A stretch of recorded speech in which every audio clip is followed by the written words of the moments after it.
Okay, to start with, I need you to go to jitsi.org. That's jitsi.org, and click on the Downloads link in the top right corner.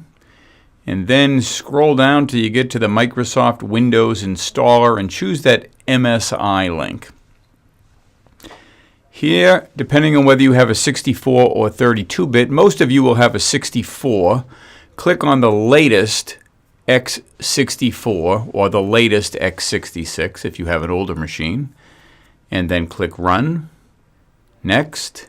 There is no garbage software embedded here, so you don't have to worry about it. Just click Forward and click Install.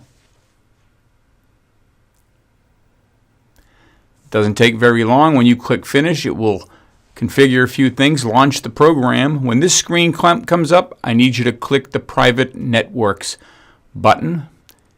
And this Outlook screen, click Don't Show This Message again and click OK. It tries to integrate with your Outlook contacts, but we're not really concerned about that here.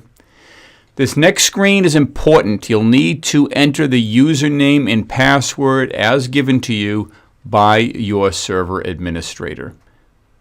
This has to do with your company's server. And then click Sign In. And then you'll get another option up here. You're going to hit Continue Anyway. This is a security check. And the last thing we need to do is change the offline status to online, and you're good to go. If there is anybody else in your business that's online, they'll show up now, and you can begin chatting. This is one of the many software packages that come with your CompuMatter small business server, and we thank you very much for purchasing one of them. Take care, and thanks for watching. Bye-bye.